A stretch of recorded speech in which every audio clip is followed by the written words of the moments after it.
Okay, so happy birthday, Norman Foster, or to be polite, should we say Sir Norman Foster? And anyway, um, I like the fact that he actually had humble beginnings. He didn't come from a spoiled family. He was not spoiled, and he made his way up through, I imagine, sometimes difficulties. It's true. He arrived at studying at Yale University, and with his friend at that time, Sir Richard Rogers, another significant architect, and you will see a picture with both. Here he is. This picture, in my opinion, is emblematic for the man. This is a man full of confidence, and yes, he has reasons for that confidence. But there is always some but somewhere, because um, as you see those spirals around this tower he built. Uh, they seem to be to problematize a little bit certain even convictions. But as the Apple headquarters proves, he is a believer in the circle, although he flirts sometimes with the spiral and with the diagonal. He's one of the few people who really became institutions by themselves, having also belief in the rebelliousness of the diagonal, or the spiral in this case, which is a curved diagonal. That's what it is. Anyway, um, this man is infuriating. I mean, if he was in front of me now, I would have told him the same thing. You are infuriating, sir. I'm sorry. It's unacceptable, your success. By mortal standards, is unacceptable. I mean, we are all struggling, but you seem to prosper even during the pandemic. And the gods of fashion don't even protest. Well, you know, it's strange, because this lord, because he is a lord, he does dress sometimes in a little bit unconventionally, like here. He has the shirt of a gardener, and the fine fabric of his suit. It's without doubt the highest quality, but then the tie seems to belong somehow, if I am not totally wrong, to a different kind of dressing. So I don't know. He's not as bad as Renzo Piano, it's true. And sometimes he does look very, very elegant. But as you can see, even here, it's maybe the rusticity of his beginnings in a way, that the shirt is the shirt of a proletarian, really, although the price was probably close to $1,000, if not British pounds. But you didn't expect this really anyway, it doesn't matter. Who cares about clothing, right? Here he is with his wife. I mean, these two people, I mean, he's an institution by himself, but together they are two institutions, because she's also she's from Spain, and I understood she also is rich, and anyway, these two people have all the reasons in the world to smile. With or without a mask, they have all the reasons to smile. Particularly after they bought that villa in the United States, where actually the Obamas were only able to rent. So they bought that building, which the former president of the United States, was renting. So you can imagine, we are dealing here with the elite. Yes, he seems to be a little bit puzzled here by the complexity of life. Hello, Mr. Foster. Happy birthday to you. You seem to like even a light, pale kind of pink. Why not? So, is Is that a throne he sits on or not? No, the person behind is also sitting on the same kind of chair, but it does seem to be a, you know, throne-like a little bit. And where is he here? Yes, on the right, near the former, I don't know, mayor of New York or governor of New York. And then on the left, of course, the mayor of London. Oh, I barely breathe. These are gods, the human gods on this earth. And here he receives one of his many, many, many, many prizes. A dangerous linguistic proximity here, you know, between prize and prize. This is, I think, the king or the prince of Spain, of Asturias. Anyway, you know, we are dealing here, as I said, with the gods. With a vast and fair amount of awards received, Sir Norman Foster is one of the best portfolios of architecture in the world. Well, whoever wrote this, you know, instead of saying that he has one of the best portfolios of architecture, he said he is, but that's because he is an institution. He became the portfolio of his own work. His works are functional, well established, and with a unique beauty, taking advantage of the brilliant and detailed structures used, reach a final result perfectly balanced. As I said, we are in the field of perfection here. Born on June 1st, hello, happy birthday, 1935. He's not even so old. He's only 86 years old. I'm sure he would live at least 20 more years. And I'm sure he will bike when he will be over 100. But I only hope he will be more careful than Helmut Jahn. In the town of Redditch, England, at 16, he left school and went to work at Manchester City Treasurer's office. I love this. You know, life comes first. Before joining national service in the Royal Air Force, in 1956, he entered the Manchester University School of Architecture and City Planning, graduating in 1961. So at 26, a little bit late for today's standards, at least in some parts of the world. He won the Airy Fellowship at Yale School of Architecture, where he met Richard Rogers, who would eventually become his business partner and where he also got his master's degree. After that, he traveled for a year around the United States before returning to United Kingdom in 1963.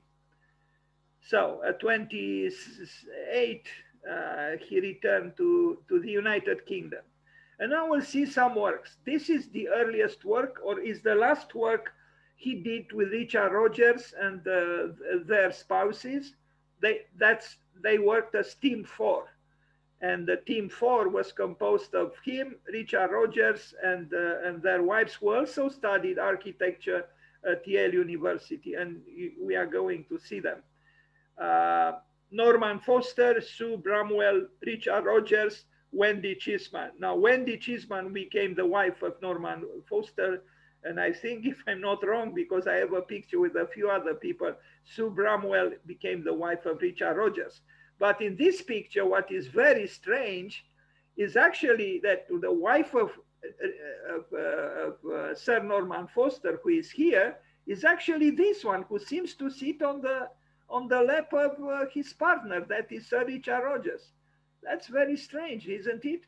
So this lady married this man, and this woman married this, maybe it was some kind of a playful, arrangement.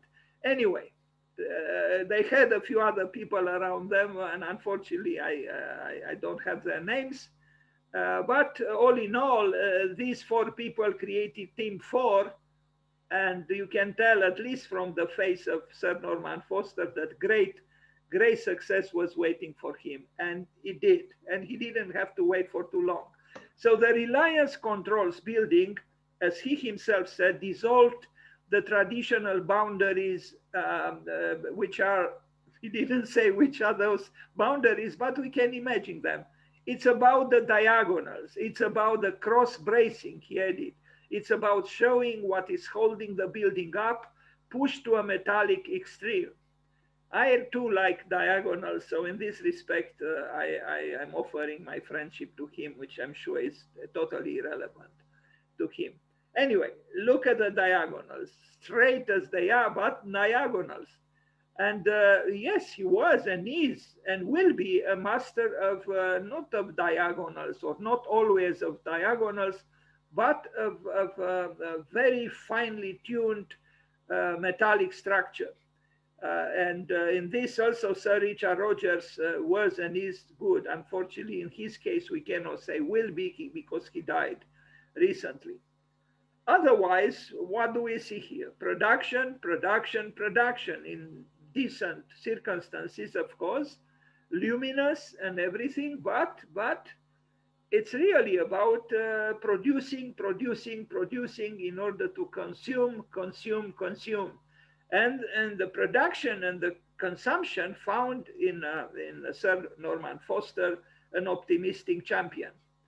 But the quality of his crafting a building has to be acknowledged.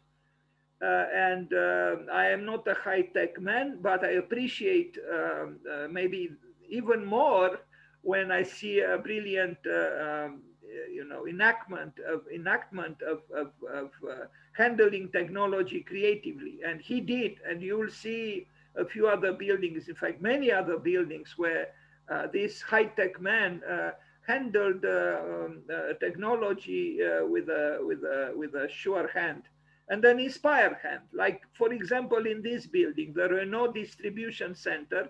By the way, he loves cars. Most architects love cars, even at the time when the bicycle seems to say, hey, it's time for me now, okay? But architects still love cars. The Renault Distribution Center is here, and I love it. I mean, aesthetically, I think it's beautiful. It's lightweight. It's yellow. It is assertive, but it is not insulting towards the sky and towards the earth it sits on.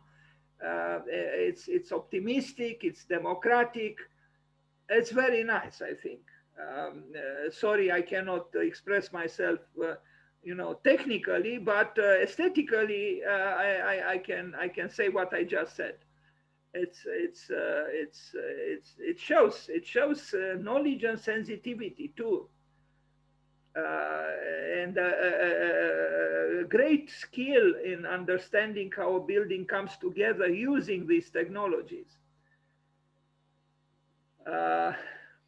What can I say? I almost forgive him for his,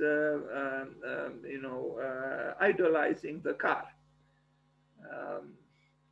He even, his love for cars went so far as he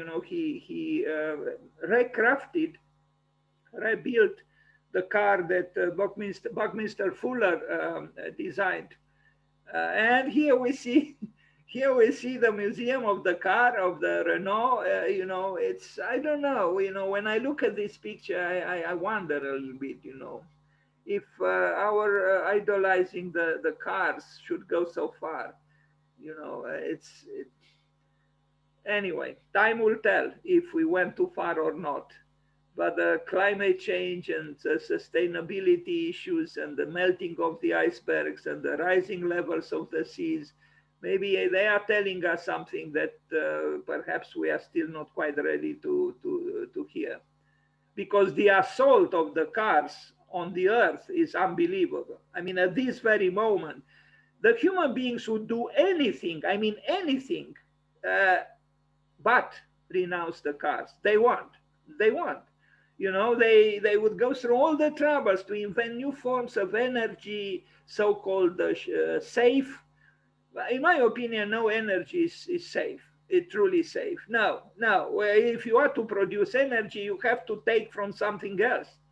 And okay, we give up on gas. After all, we killed 1 million people in Iraq exactly for that. But who cares? After all, if we are to choose between the supremacy of Its Majesty the car and 1 million poor people, of course we will choose Its Majesty the car. Anyway, yes. Now we look at these offices in UK, the Stockley Park offices in Uxbridge, UK.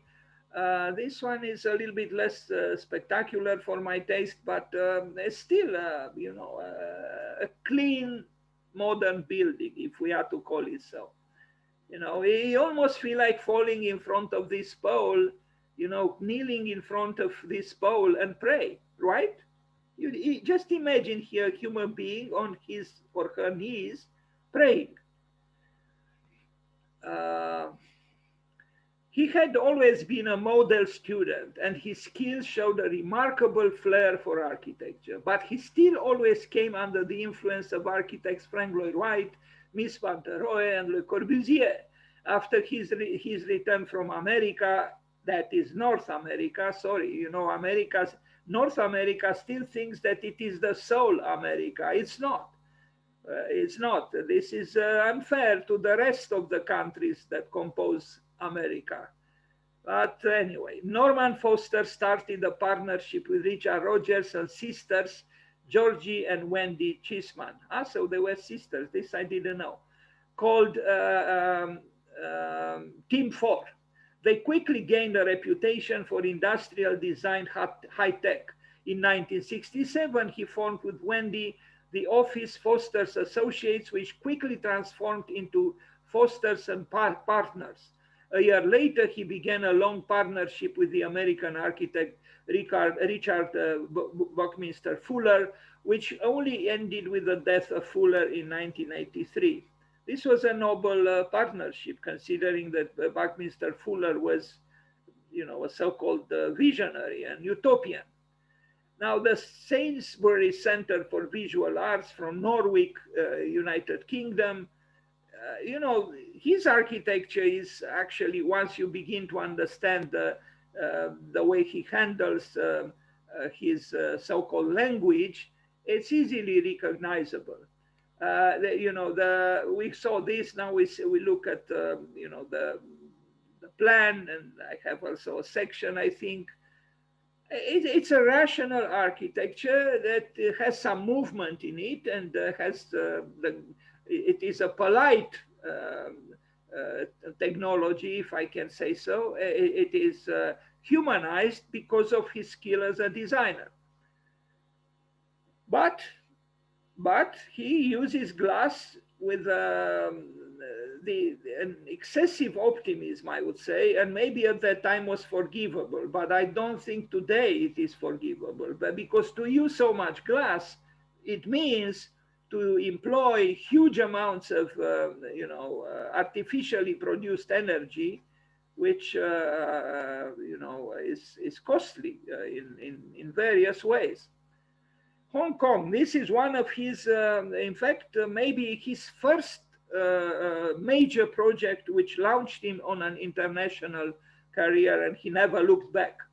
The Hong Kong and Shanghai Bank headquarters in Hong Kong, 1985. This is a truly remarkable building, and even though it is highly technological, in some way, maybe I'm saying something foolish now, but I find it less threatening than this much smaller building.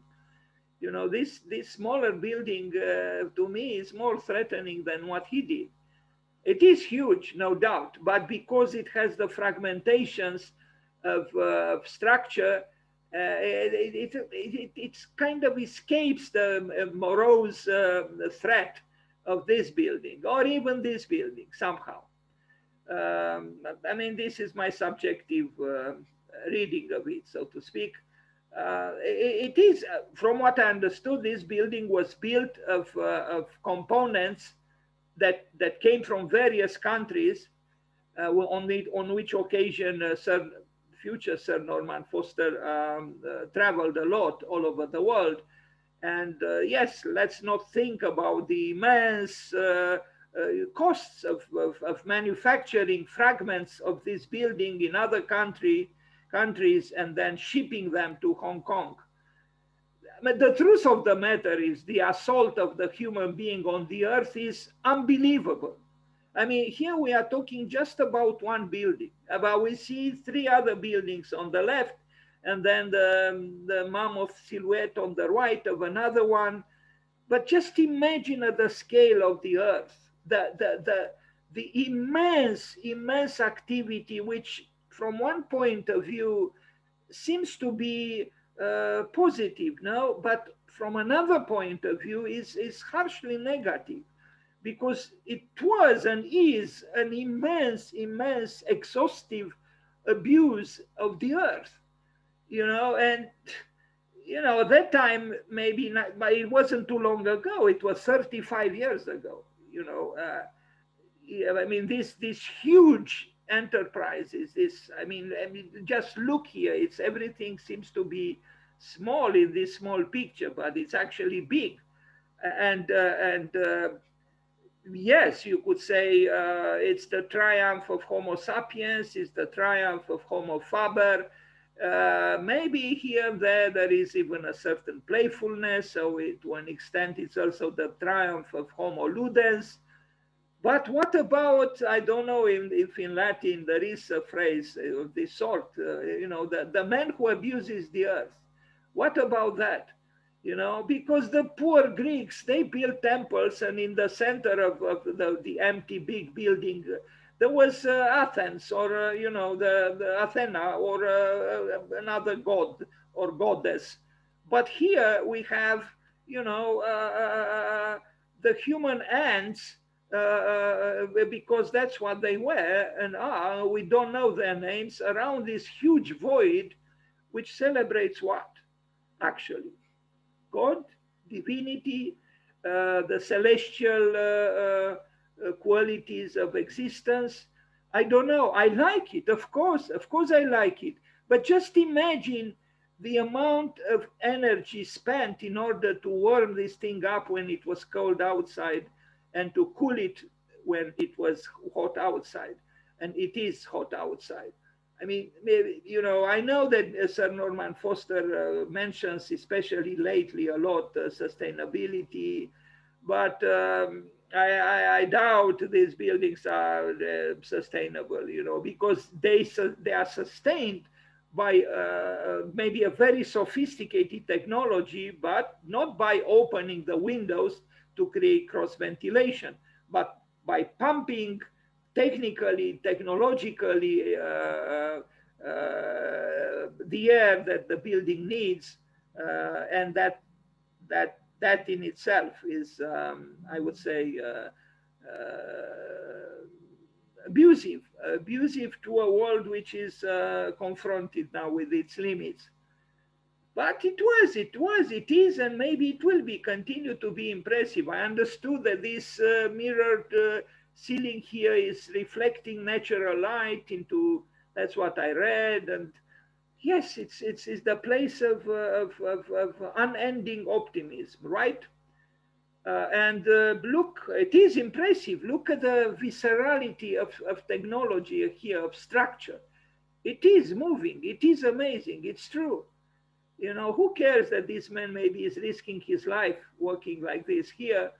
But I guess he managed and will manage. But all in all, it's truly, as I see it, an unabashed effort to show that the supremacy of the human life is all that counts. And it was successful, yes. I mean, it's a bank, right? It's not a cathedral, it's a bank. I mentioned Athena. Why did I mention Athena? Totally inappropriate from me. This is a bank. It's a money-making machine. This is what it is. My mission is to create a structure that is sensitive to the culture and climate of its place. Oh, really? I mean, I like this building, I do, but in what way is it sensitive to the culture and climate of this place? I mean, it could have been placed anywhere on earth, Mr. Norman Foster. I'm sorry. You know, it happened to be in Hong Kong, but it could have been equally in Shanghai, in Moscow, in Bucharest, in Amsterdam, in New York, and in London, and even in Africa. Yes. So, you know, the typical demagogy of the optimistic architect. Willis, Faber and Dumas headquarters, Ipswich. This was a celebrated building in 1974. It's all black during the day, but during the night, it becomes transparent and you can see through it what's going on there. And you have, of course, pre-pandemic gatherings on the roof. And sure, why not? Uh, Everything is fine. Again, what do you do with this space without technology, without generating energy artificially? You wouldn't be able to breathe. But because Sir Norman Foster doesn't care about that, and he has at his disposal, and he had at his disposal the means to send unending quantities of fresh air into the building, he didn't care about this, of course. So look at the building, you know, kind of strange, you know. I mean, if you think about the definition of architecture that Le Corbusier gave, you know, where is that play between light and shadow here? You know, it's all black. It's like the sunglasses of a famous person in Hollywood, or not just in Hollywood, you know, or not so famous for that matter. It's hiding. It is hiding. It is opaque. It is glass, but it is opaque. It's black. It's fortunately there is night, and during the night it's a different story. You see it here in the lower left corner. Uh, but it's a good building, and I like the fact that he's unconventional with the flooring. That he mimics here, you know, some kind of man-made, you know, rug of grass, green. You know, I mean, how many architects would do something like this? I don't think too many, but I personally like it. It's a little bit perverse, but I guess it works. And the green also extends to the parts of the ceiling, and it's fine. It's paradise on earth. Foster's career already has more than 470 awards. Wow. And I'm sure he didn't say no to any. I'm sure he didn't reject any, like Jean-Paul Sartre, who received the Nobel Prize for Literature and he refused to accept it. No. As far as I know, no architect would ever refuse a prize. And citations for excellence, and has won over 86 national and international competitions. Wow. In 1990, he was awarded the Queen's Birthday Honors. In 1997, I'm confused here, in 1990, or it doesn't matter. And by that honor, he became known as Lord Foster of Thames Bank. The word bank there is, is maybe saying something. Stansted Airport, Stansted, United Kingdom. Another elegant building by only sometimes elegantly dressed men. I like the building. It's impeccable. You know, the ceiling is impeccable. The structure is impeccable. The falling of the light on the floor is impeccable. I'm sure it functions greatly. And who cares now that the pandemic, the vicious COVID, is kind of making us think twice about taking the plane. But we'll defeat this and we'll go happily back into our planes and travel all over the world again, and ignore the ominous, you know, interdictions coming from that almost dead little virus. We'll teach it a lesson very soon. So it's nice, this building, yes. And again, who cares here? You cannot open a window. It's fine. You know, the Foster pump is pumping fresh air continuously into the building. So don't worry about it. There will be air conditioning in this airport non-stop. Uh, yes, the structure is elegant. I confess. I like it. But when you think about it, I mean, let's imagine that we are, or I am, or you are, or all of us are the primeval man, the primeval human being who just had fire at the disposal. Just imagine the miracle of just manufacturing this cable and nothing else, just one cable. This would have been considered God sent, for the primitive man, and this is just almost a nothing in the anatomy of the building.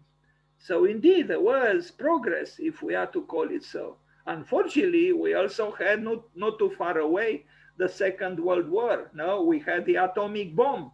We still have nuclear energy. We still have wars. We still have criminals. Just the other day, I read that in the United States again, there were shootings and shootings and shootings. So where is the progress? We made progress to manufacture the thin metallic cable, but morally, ethically, did we progress? I'm not so sure. The Sackler Galleries, Royal Academy of Arts, London, United Kingdom. What can we say? If you compare this image with a studio of Francis Bacon, famous British painter, or with the studio of any painter, you realize that they are far apart, that they are two different worlds altogether. Here, everything is clean and smooth and decent and civilized. And the poor studio of the poor artist is the very opposite. It's chaotic, it's miserable, it's small, it's narrow, it smells. Isn't it strange? The art gallery is triumphantly Apollonian, and the poor studio of the artist who maybe made this is the very opposite. But who thinks about this? I think Brancusi was wise and honest when he wanted his sculptures to be seen in the place he lived and worked. Unfortunately, the French destroyed his, poor shelter and built through Renzo Piano that rectangular museum in front of Centre Georges Pompidou, which transformed dramatically the reality of the studio in which Brancusi lived and worked. And they also betrayed him because he donated those sculptures and everything he had to France on condition that where he lived would not be destroyed. But it was destroyed in the name not of culture, but in the name of civilization, as it is called. Beautiful stair, no? Look at this. The acrobatics of the metallic structure, the elegance of this pole which supports, again, you feel like kneeling in front of it and praying. What can we say? The sacred and the profane together. Riverside Apartments and Studio. Now, you are going to see now where he actually works. His own studio in London. It's in a building which combines apartments and the studio on 3 floors of Foster and Associates. On the first 3 floors is his studio, and above there are apartments. I couldn't find information if those apartments actually belong to his employees. Maybe yes, maybe not. So what we see here in this space is there is the large office of Sir Norman Foster and Associates, and above there are apartments. And I think this combination between office and home is a good one. As Jean Nouvel said, bring the office into the home and the home into the office. Well, here they are still separated, but they are in the same building. I only hope that actually at least some of these apartments belong to some of his employees. It would be nice. So everyone in the studio, whatever their job description, so this is about his studio, has a place at one of the long workbenches. The arrangement is very fluid with no division between design and production. Open 24 hours a day. This I love. So his studio is open 24 hours a day, 7 days a week. The building is animated by its young and cosmopolitan staff. The average age is about 30, and as many languages are spoken. I love this. Most offices keep visitors at arm's length. The Foster studio, by contrast, is completely open. Visitors can enjoy the bar, the social focus of the office, while meetings, whether formal or informal, occur in the midst of the creative process itself. As I said, it's paradise on earth. Two crucial characteristics of the studio and the way that we work are the democracy and freedom of communication that we enjoy. That's what he wrote. The studio has no partitions or separate rooms, and meetings tend to take place informally in the midst of the creative process, often focused on a model or around the computer screen. Nice. Founder and executive chairman. And here it is. To those of us who still work with the T-square and the rectangle, I would say, do you see any, I would ask, do you see any T-square or a rectangle here? I don't see any. And I didn't see any in many years. Anyway, but nostalgia also has qualities. Yes, so this is inside that building that you saw, which has above apartments. Hello, Mr. Foster, you did it. We have to confess, you certainly did it. And here you are more elegant. I also have I have to say it. It must be good, to be an architect and to look down from this, interior balcony and see your employees laboring there for your glory. It's difficult to avoid some amount of envy, really. I mean, if we compare this office with a poor corridor on a deserted monastery or Rue de Sèvres that Corbusier had, or even with a, Taliesin that where Frank Lloyd Wright had a little office. Well, it wasn't so little, but it wasn't like this. I mean, this man pays more than 1,000 salaries. He has more than 1,000 employees. I don't know if he has here room for all of them. Probably not. I think I was told that actually they are, dispersed in various buildings within the city. Anyway, as I said, he is an institution and a major institution. Now, next to this building, you have the Albion Riverside Apartments, also in London. And you see it here. It's more, extravagant, so to speak, in terms of architecture because of the curvatures. What can we say? Everything works for this man. It's almost irritating the amount, so much success. God, So I guess this is the building where he has the studio, and he also built this. Just look at the terrace. The terrace itself is almost, if you make this vertical instead of horizontal, it's a beautiful front elevation of a passable building. It's impeccable. How could they keep it so clean? There are still schools of architecture that teach how to, use the the layers to protect the rain from going into the building here, and all those archaic technologies. And look at this, it's perfect. It's clean. It's like the rain never fell on this building and the snow never did. How do they do it? I don't know. This is not on Earth. Not for me. I don't think this is on Earth. They say it's in London, but I don't believe it. This is not on Earth. No, it's not. Everything is perfect, absolutely perfect.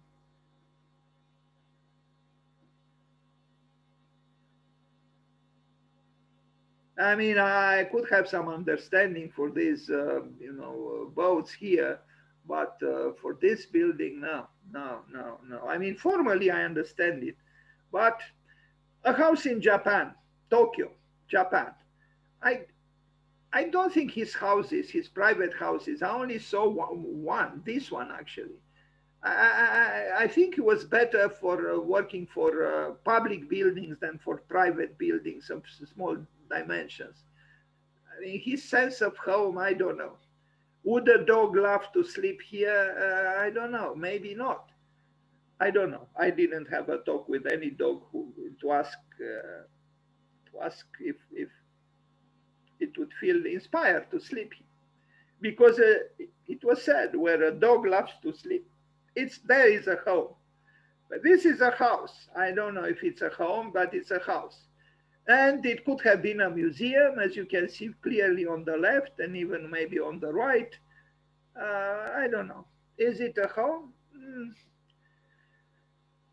Crescent Wing Sainsbury Center for Visual Arts in Norwich, United Kingdom. Um, yeah. I don't know what you think and feel, but to me they are a little bit scary. This excessively clean, everything is so perfect that I don't know. I look at this. And no wonder there are no human beings, as opposed to Toyo Ito, about whom I will talk next. Toyo Ito wanted to do an architecture where the best pictures taken of would be the pictures with people in them. But Toyo Ito was right. Most architects love buildings, love to take pictures of buildings without people in them. It's true. I also always preferred to photograph buildings without people in them. And we see the same thing here.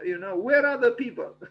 There are no people. There is just the beauty of the structure, of the ambiance. But well, yes, there are in the section, in the drawing, there are, but not in the reality of the picture taken of the very same building. Yes, it's a glorious structure, but it could have been built for small airplanes or cars or helicopters. Uh, not necessarily for human beings, but why not? I mean, Cranfield University Library in United Kingdom. Another here he played with the roof a little bit differently. What can we say? It's a good building. Yes, it functions well, I'm sure. Again, who cares who pays the bill for the energy consumption? But it seems there is no problem with that. Not in England or not in some other country similar to England. It's fine. What can I say? But I don't know. Is it so strikingly original as an architecture? Maybe not. I admire it for its know-how how to assemble all these parts together. The crafting is indeed good, but otherwise, I prefer Exeter Library by Khan, although some accuse it of being, rhetorical in a non-contemporary way. I don't know. I don't know. Anyway, Century Tower in Tokyo, Japan. A simplified version of what he did in Hong Kong, maybe a little bit less inspired and inspiring than what he did in Hong Kong, but still. And what is there is some kind of a large piece of water, maybe on the last floor or something. Anyway, I barely breathe. It's Lux calme volupté on the earth, as Charles Baudelaire would have said. The structure is vigorous, the diagonals are there for excitement, and everything works.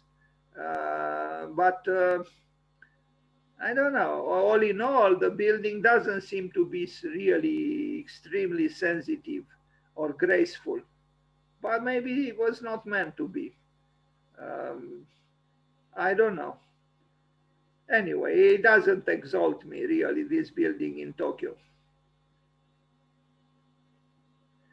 Now, Karedar, here he had the occasion to build in the proximity of a Roman, in the proximity of a Roman temple, and here it is. And this picture makes me ponder, makes me wonder, and makes me think, and makes me feel. So this was built 2,000 years ago, approximately, and this was built, almost in the present. So here we have the passage of time, the darkening of the stone. This building was built for a god or a goddess. This building is built for the human being. This is thin and clean and white or almost white. Two different worlds, aren't they? But this one persisted for 2,000 years. Will this one persist for 2,000 years? Maybe it's not meant to. Probably not. But, if you are sensitive to history and to the passage of time, you wonder, is this building connecting is this building on the same spiral of time on which this temple finds itself? Somehow I have a feeling that it is not. Yes, people are reading newspapers there and having delicious snacks or whatever, but as you can see, they are situated at a higher level than the trees.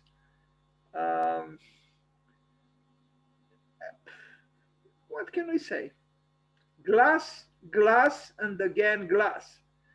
I really wonder, how would we build if we didn't have glass? As a mental exercise, what kind of architecture would we have if we didn't have glass? I don't think Sir Norman Foster could have functioned or could function without glass. Most of it here is glass. It's glass. Well, not here, the top, but it's glass. It's glass and glass and glass again. And these are not windows that open. No, they're not meant to open. Why? Because it's the machinery of producing air conditioning, which is known produces a lot of pollution. A lot of the pollution is derived from the techniques that we use incessantly. And this is just one building.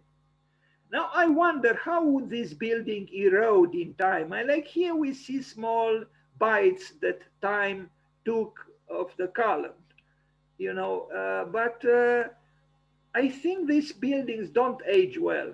Although I have to say, in Manhattan, there are 100 years old buildings, almost 100 years old, that aged, and they didn't age well because they didn't age. In other words, they somehow remained alive in the same state they were built in. So maybe this will also last for a time, but I don't think it will age well. If you have stone ages well because it is a natural material, like brick, like wood. Even when they get old, they still have somehow a soul. If I am to express myself in a maybe questionable way, because nostalgic. No. Natural materials age well because they are nature. But here, well, I guess it will not age. So that's it. It will simply not age. It arrived at the fountain of youth. It will be forever like this. It just remains to be discussed how long will be that forever. Here we see the passage of time, but again, this is from 2,000 years ago. I like the conjunction between the old and the new, but I also like a clin d'oeil towards the past. And here I don't see it. I don't think Sir Norman Foster wanted to have some kind of a negotiating dialogue with the temple.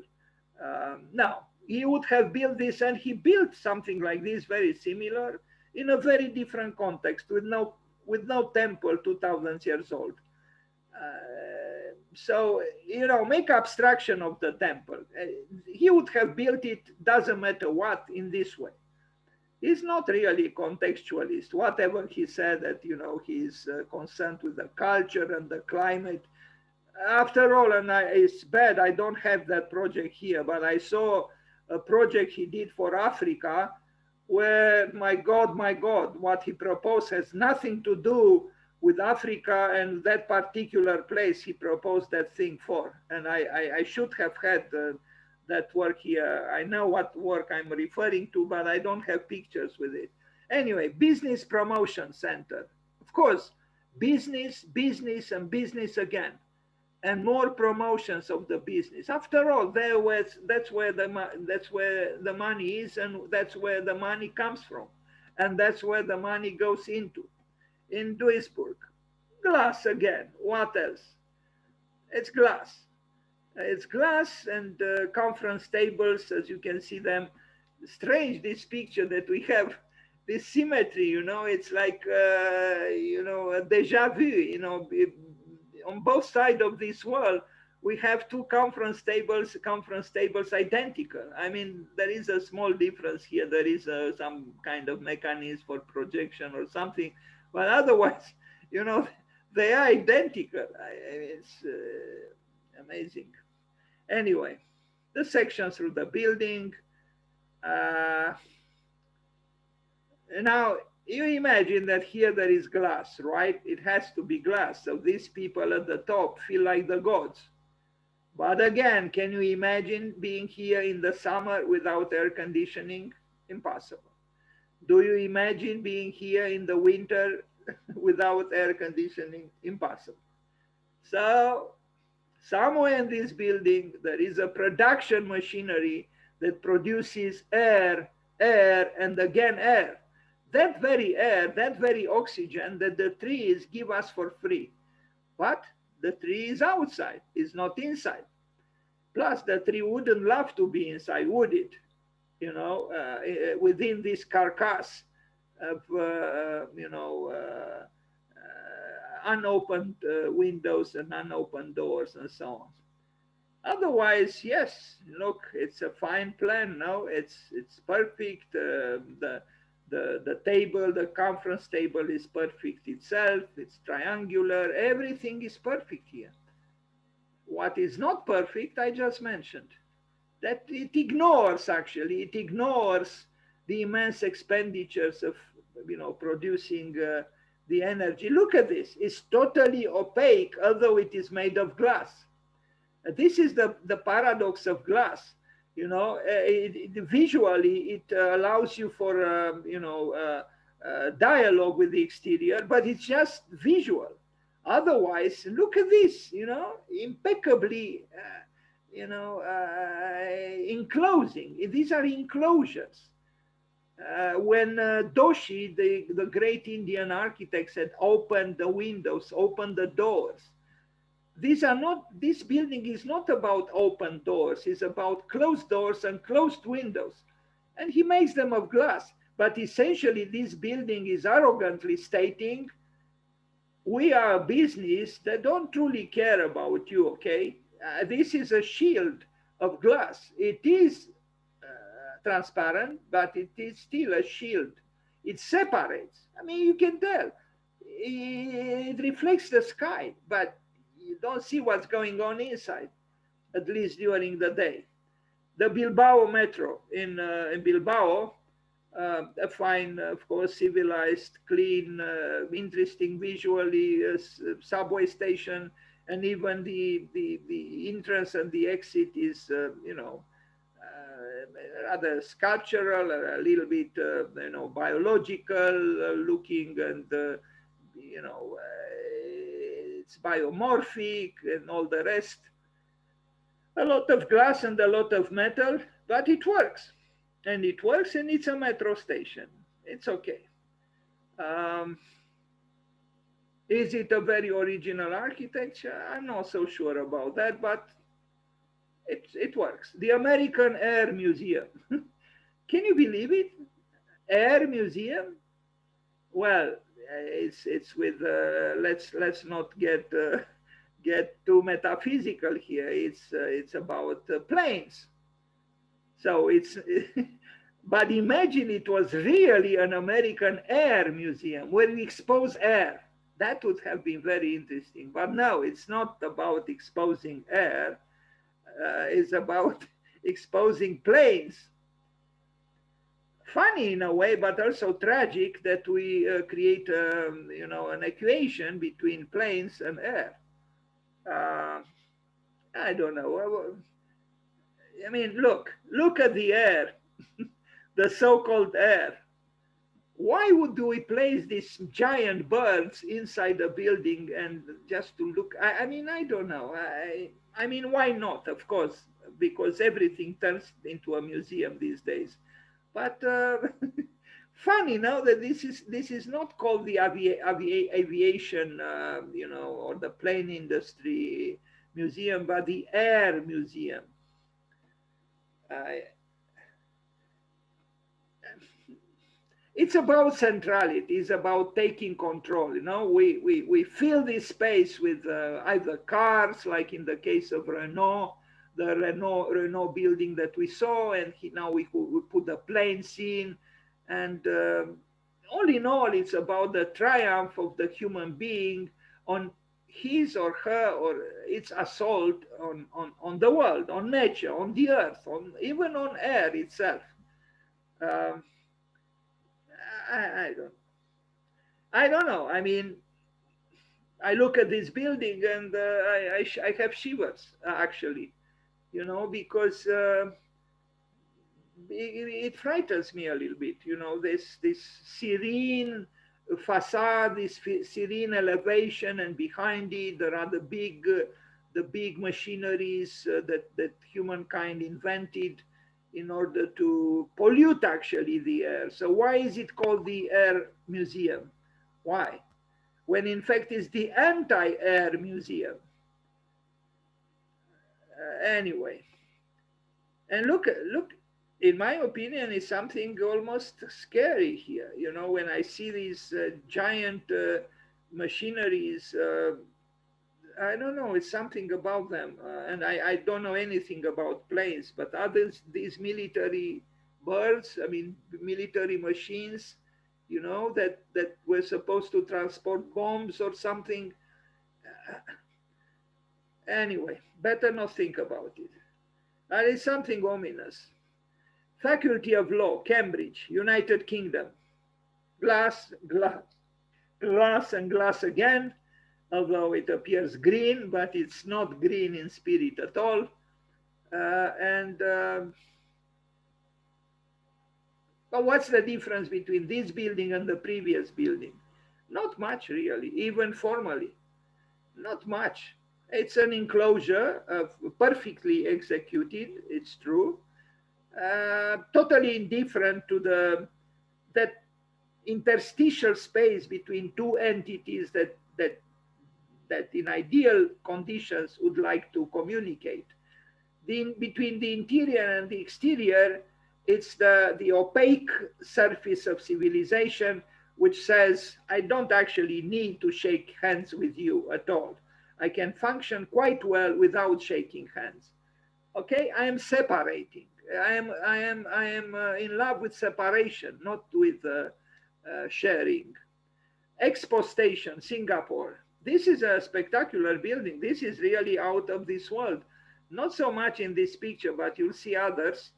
And of course, Singapore, as I was told by some friends from Indonesia, is the Switzerland of Southeast Asia.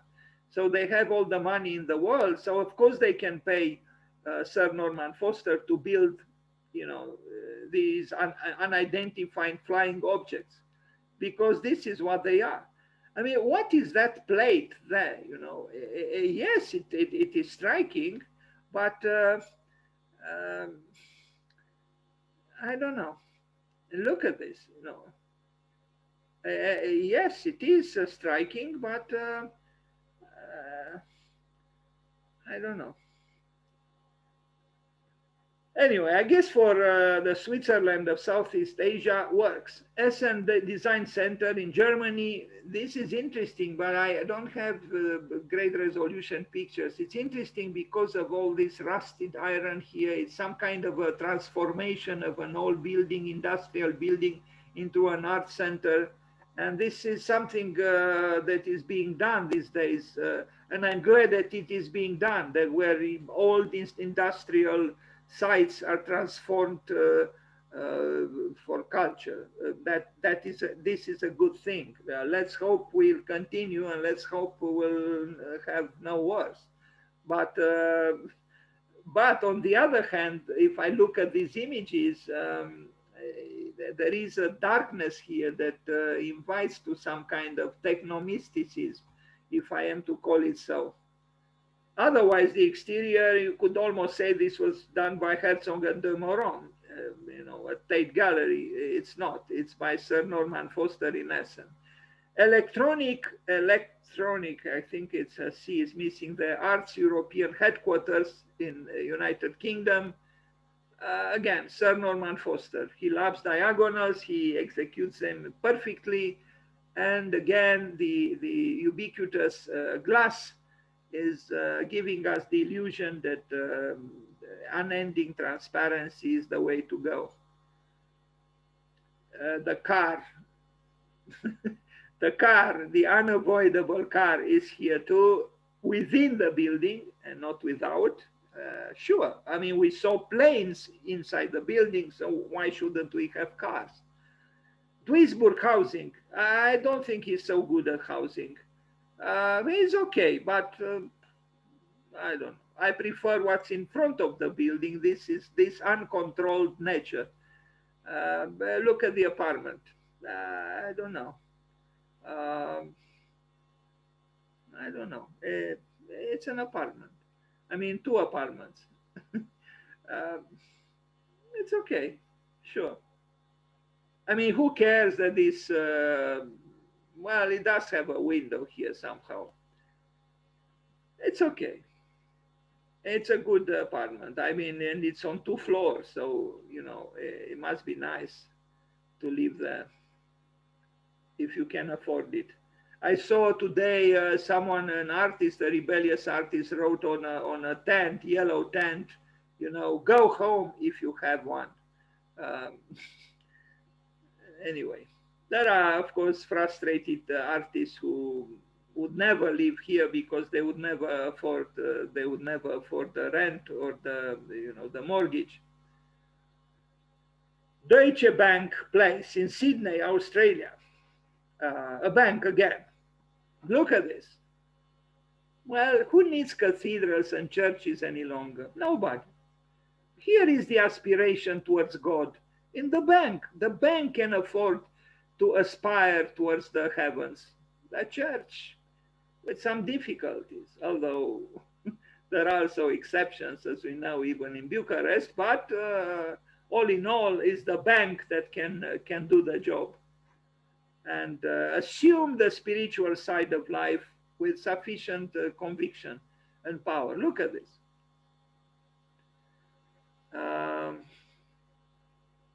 The truth is, this bank looks more like a church than that project for a church by Alberto Sartoris that Kenneth Frampton chose for the cover of his famous critical history of modern architecture.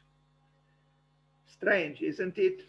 When a bank looks more like a church, then I wonder. I have to ask him, why did he choose that picture, that project by Alberto Sartoris for a church which looks like anything but a church. Anyway, another bank, right? Clark Center, Stanford, USA. Well, we are getting closer to the famed and famous Apple headquarters. We are not yet there, but we are almost there, and we are already in the field of the breathtaking, big campuses, headquarters of giantly successful companies. Now, if you separate these two sides and you just, if this could very well be a fragment of the giant Apple headquarters, which he also built. Uh, that very immodest enterprise, which produces, is true, nice laptops, computers, I mean, desktops, iPods, iPads, you name them, all kinds of gadgets. Did you ever see Steve Jobs when he came on the stage to present a new gadget that they invented? It was like a mystical moment, you know, where he would just show to the audience, which was totally ecstatic, the new gadget. It was like, you know, it was sent by the gods to us. And there was a moment of silence and then rapture. And in the end, let's think about it. These gadgets are totally lifeless, totally dead if they don't have some kind of artificially produced energy in them, you know, like my poor so-called smartphone. You know, when the battery exhausts itself, it's dead. I mean, dead. I look at the building. It's fine, you know, but I don't know. This fetishization of technology tires me off after a while. City Hall, London. Now this is a burlesque building. Yes, I mean it's as burlesque as sometimes he dresses. You know, it's very strange how this man of good taste and great accomplishments could build something like this. Look at this. And I'm even more amazed that the city administration in London, I'm talking about London, accepted to build this burlesque building. It is burlesque by all means. I mean, you know, what is the meaning of this? I mean, you know, this is not the tower in Pisa. It's, why was it built like this? I know there is water here. So you would say, this building is, falling on its back, so to speak, in front of the majesty of the water. But he didn't have to do it in this really, I would say, yes, inside it's okay. We have spirals like we have above the Reichstag, but in my opinion, this is one of his worst buildings. And it happened that is the city hall, or one of the buildings of the city hall. I have a hard time to imagine that the great city of London has all its administration at the level of the city hall just in this building. But but the building, I find it rather, sorry, maybe I am excessively subjective, but I find it humorous. From this side is fine, I guess, because you see this spiral here, spiraling, and then you don't see it falling, but from the side, yes, this is nice, even though the water, as you can see, seems to be quite polluted. I mean, it's dark and ominous. But look at this, this building. I don't know. I truly think London deserves something better. If this was vertical, perfectly vertical, would have been much better. Why did he do it this way? I don't know. I find it strange. Um, I find it very strange, actually. The Swiss. Now we arrive at one of his very well-known buildings. This phallic representation of his creativity. Look at this here. Now, unfortunately, this building, besides the connotations that I just referred to, could also be seen like a bullet. No, I mean it's something about it that yes, it's impeccably done, and but I don't know. Yes, the plan is nice. It's central. Look, everything is under control, clearly. And there is an aesthetical determinism here. There is everything is working together fine. But somehow this building, I don't know, to me is a little bit threatening. Threatening. I mean, it is the expression of a masculinism at a time of feminism. And this masculinism, if there is such a word in English, masculinism, you know, symmetrical to feminism, I actually find it old-fashioned in a way, you know, patriarchal. It's patronizing. Czech Lapkok Airport, Hong Kong, China, another great airport built by him, great first in terms of dimensions. Now the Canary Wharf underground station in United Kingdom, a little somehow similar to the one in Bilbao, but larger. Yes, yes, everything is possible as long as we have these incredible escalators.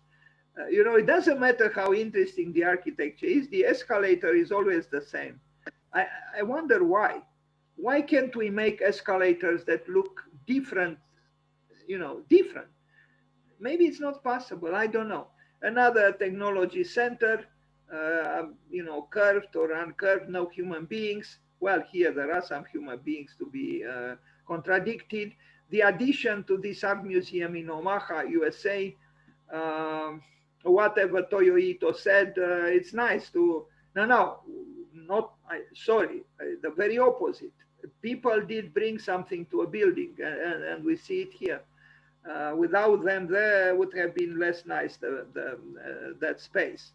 Now we arrive finally at this important work by Sir Norman Foster, the Reichstag Dome, the Parliament building in Berlin.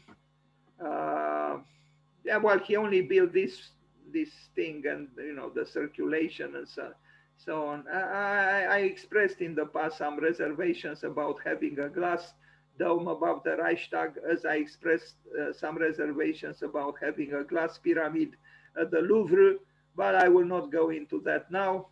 It's fine. I mean, you know, look at this. You know, the section is marvelous. No, there are pictures on the web with him going down on these spirals on a bicycle. Yes, Sir Norman Foster brought his bike, or one of his bikes. I imagine he has a museum of bikes at home, and he enjoyed being taken pictures of inside the glass dome.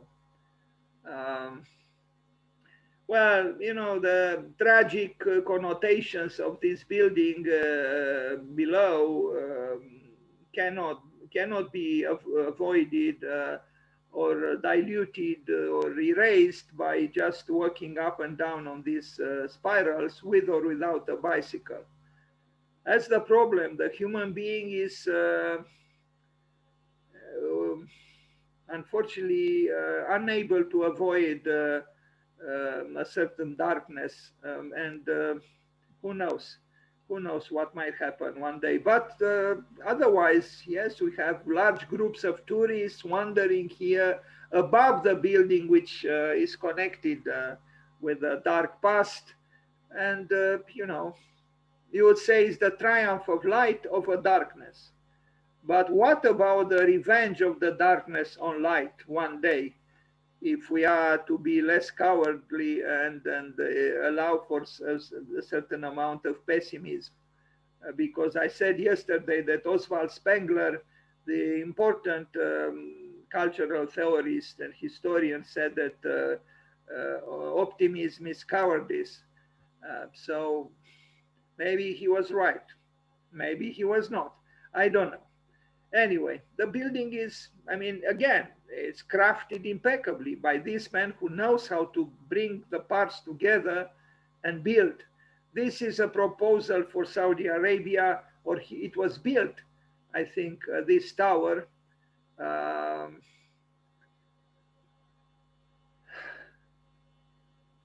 I don't know. I mean, Its silhouette reminds one of the project by Bruno Taut for the Chicago Tribune competition. Um, but this building celebrates again technology with some slight references to a certain kind of curvature which could be found in that part of the world. It's true. Um, I don't know about this top there. It's what is this? The triumph of oil, the triumph of huge amounts of money that are obtained from exploiting the earth for the benefit of Its Majesty the car, maybe.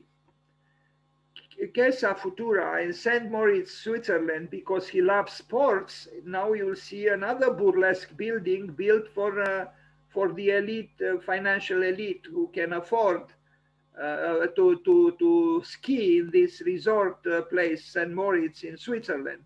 And it's not for everybody here. It's for a certain elite. You can imagine how much it costs here to rent a room.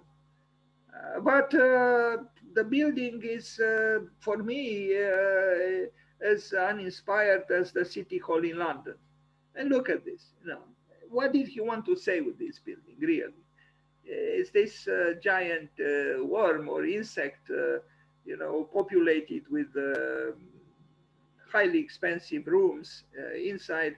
I don't know. I don't like it. Anyway, the Scottish Gas headquarters. You see that magical word there? It also has three letters like the word God. Gas. Gas. I remember in a great movie by Ingmar Bergman, I mentioned this before, but I will mention it again. A doctor stops at the gas station to get some gas for his car. And the man, who owned that gas station recognized him and remembered that doctor helped him or someone in his family with a health problem. So he didn't want to accept money for the gas. And he said, certain things, doctor, cannot be paid with not even with gas. So it was a very nice, gentle irony from Ingmar Bergman. Not even with gas you can pay certain things. Not even with Its Majesty gas that killed 1 million people in Iraq some years ago. Not even with gas. I mean, why is it that these gas companies are doing so well? Even at the final match of the Champions League a few days ago between Chelsea and Manchester City, there were large advertisings with Gazprom, or I don't know how it is called, that huge company in Russia. They are ruling the world. Why? Because we are obsessed with consumption and with moving, right? We can't imagine not using the car. Like in the States, in the United States, I take the car in order to go to a health club, in order to ride the bicycle, which goes nowhere. For that, I need gas.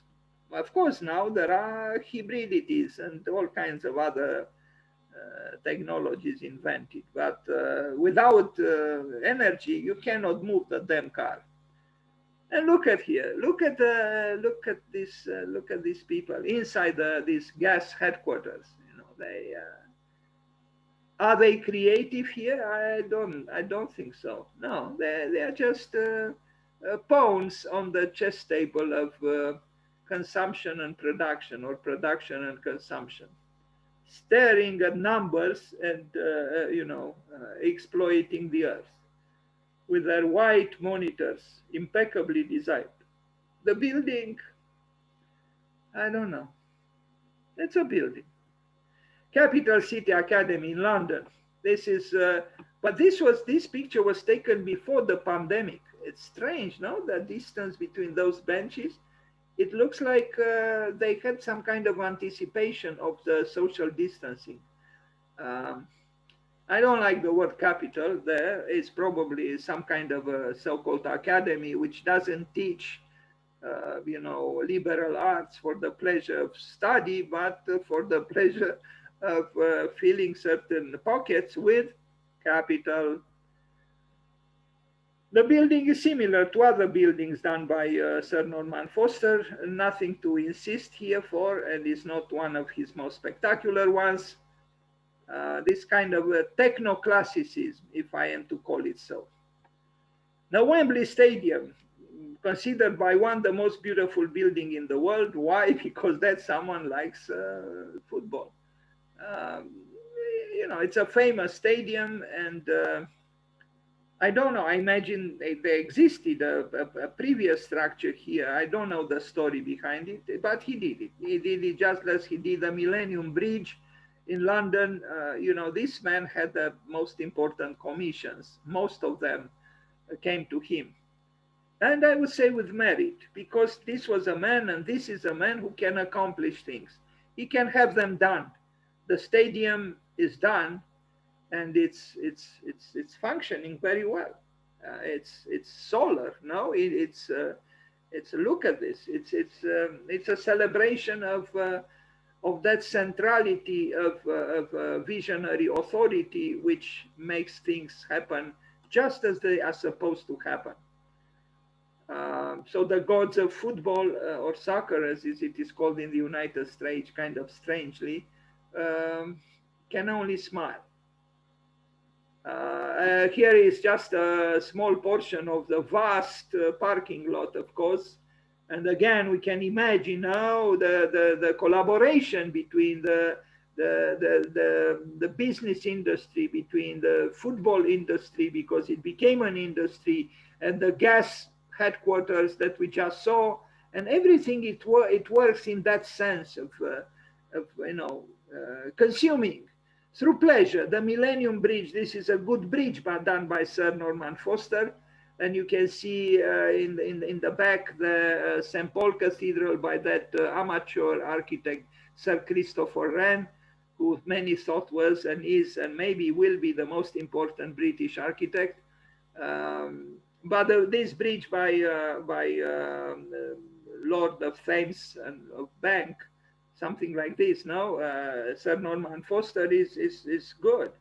It's this man didn't make errors like poor Raphael Vignoli, who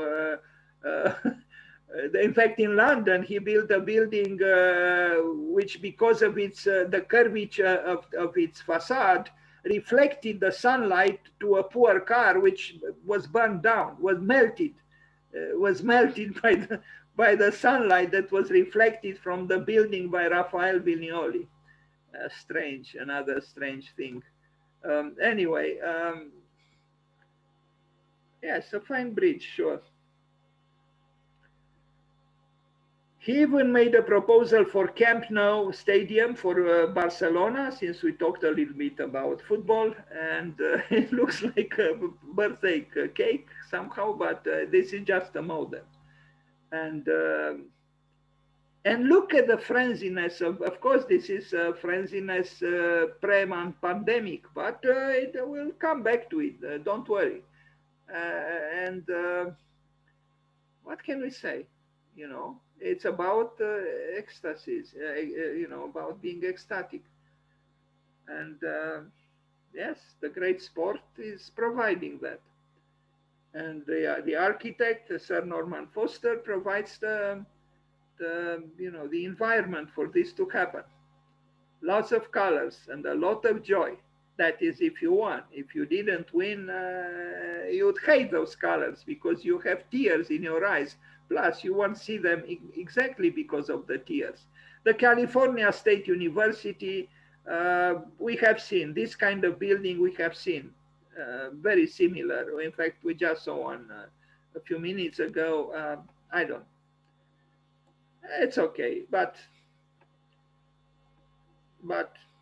it's fine. It's fine. The Budenberg House in Manchester, though not in Germany, he likes diagonals, sometimes in a correct way, and other times, like the City Hall in London, with problems, I think. But this building is really not so interesting. It's just, mimicking some kind of a ship going perpendicular on the water, but it's not so special, let's confess. Now, the Boulogne-Billancourt in Paris, Cartesianism, straight is the straight line. I don't know. I show it, but he did more interesting works. Beijing airport in China, so strangely without people, and the picture was not taken before the pandemic, after the pandemic. I mean, during the pandemic, but before. Where are the people? Maybe one of these ghost built things in China where they just build them and then, if activity happens there or not, that's another story. But it's a huge airport, is it not? Just think of the Earth. Do we ask the Earth what she, I intentionally said she, no, Mother Earth, what she feels? Do we put our ear on the Earth and try to have a dialogue with Mother Earth? What does she feel?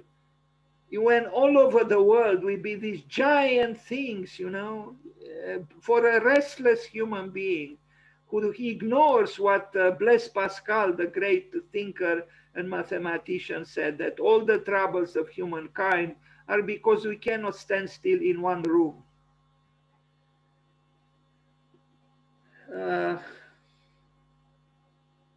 Yeah. Moving, running away.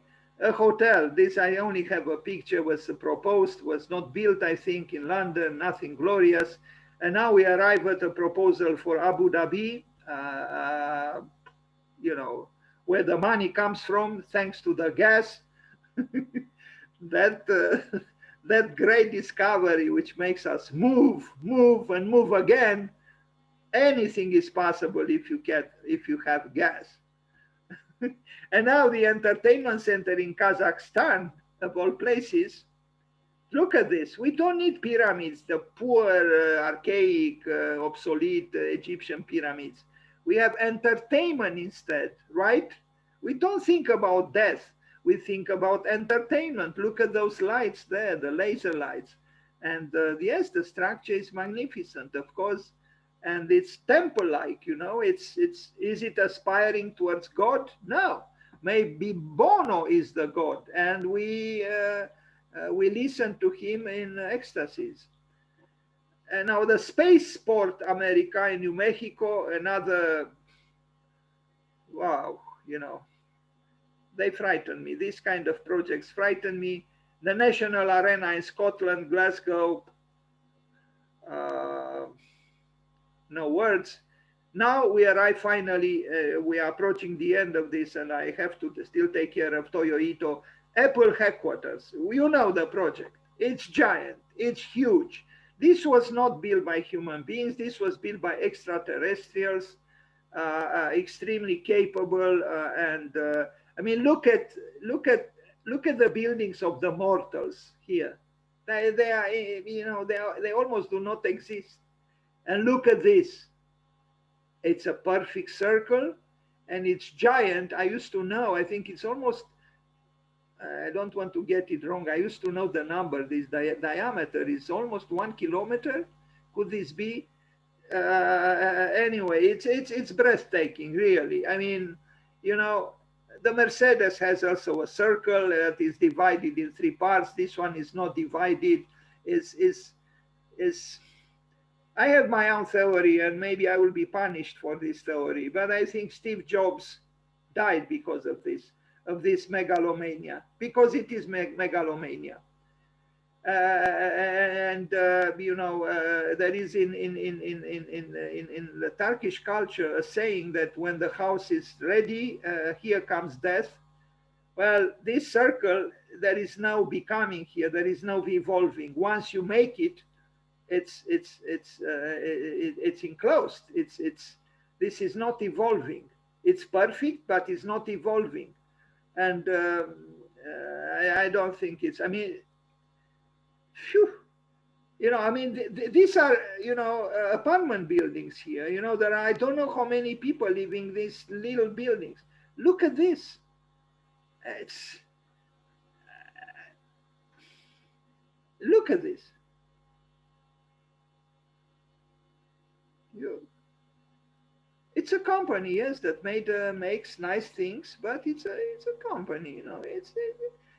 It produces things for consumption, but aesthetically, visually, it generates an image which has the ambition to go beyond utilitarianism. I mean, it has symbolism. There is symbolism here, and the symbolism is, for me, is frightening, because it seems to evoke celestial qualities, and it's not really about that. It's not. It doesn't matter how perfect that laptop or iPod or iPad or whatever the gadget. It's not made by God. And now an international airport in Jordan, and now I end the presentation of Sir Norman Foster. I only have 3 images of this. I like it. Of course, it's biological. There is metamorphosis here. There is the world of insects, and there is something nice. But again, the devastation of the earth in order to create this beauty is immense. This imagine the amounts of concrete, of asphalt that goes into this. For imperfect human beings to fly from a place to another place. Okay, and now we go to Toyo Ito very quickly, because this presentation is longer than I thought. So happy birthday, Sir Norman Foster.